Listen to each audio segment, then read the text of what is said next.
Welcome to the Handstand Progression Series. These videos are designed to help you work towards a solid and comfortable handstand. Each episode covers a different stage in your handstand journey, starting from your first time upside down to advanced techniques. In stage 1, we focused on building the necessary strength to practice handstand drills safely. Here in stage 2, we will shift our attention towards finding balance. The process of finding balance consists mostly of spending time in your balance point. This video will cover the drills that will maximize your time spent in balance while minimizing any distracting variables. Before we start with our drills, you should have the following prerequisites: a 30-second chest-to-wall hold, and experience with how to fall out of a handstand. If you need a refresher, you can watch my video, How to Fall Out of a Handstand, here. I recommend the cartwheel method.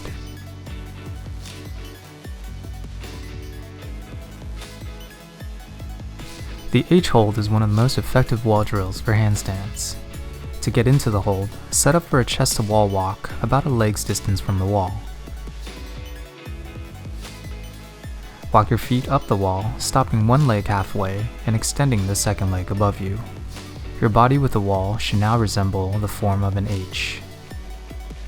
Use the foot that's on the wall to assist you towards your balance point.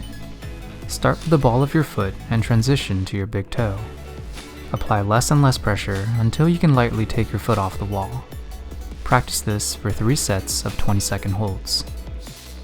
A lot of people prefer the drill where you kick up with your back facing the wall and then try to balance. Here are a few reasons why I think the chest-to-wall hold is more effective. 1. The chest-to-wall hold moves you towards alignment instead of past it. With back to wall, a lot of people kick up with the anticipation of their foot contacting the wall, and will instinctively kick past the point of alignment. 2. It maximizes the time spent in your balance point. The micro adjustments you can make with your toe in the H-hold allows you to stay in the balance point longer. And 3.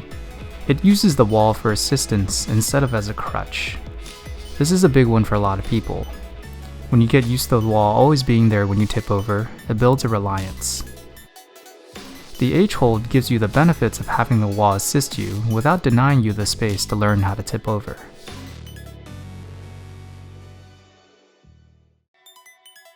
The next drill is the scissor walk. These are similar to the walking kick-ups we practiced in stage 1, except this time we land on the first leg we kick up with instead of the second leg. First, find a bit of flat open space. Extend your arms above you and take one step forward.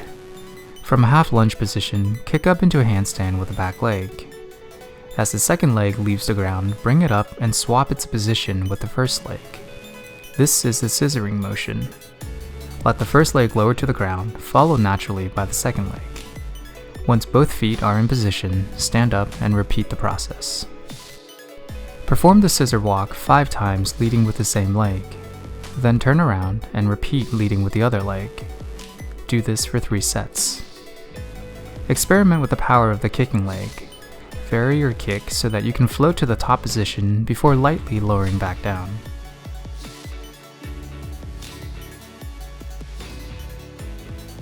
The last drill is the freestanding handstand. We'll be doing this with split legs as it offers a better distribution of your mass for balance. To perform this movement, you need to keep 3 cues in mind. 1. Set up with your head between your shoulders. This preemptively stacks your weight down your arms instead of into the front of your shoulders. 2. Actively push the ground away. Maintaining scapular elevation will ensure that you use your shoulders to rebalance instead of your fingertips. And 3. Lead with the hips. Think about floating the hips over the shoulders instead of just kicking your legs above you. This sets up your alignment from the center out.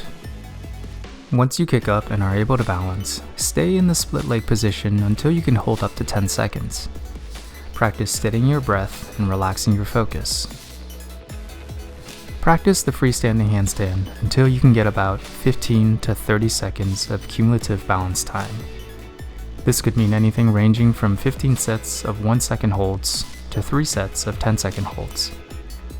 Lastly, remember to practice kicking up with your other leg too. From my experience, finding balance can be one of the most frustrating and most rewarding phases of the handstand journey. Remember to stay consistent and trust the process. It will come. Until next time, move better, climb harder.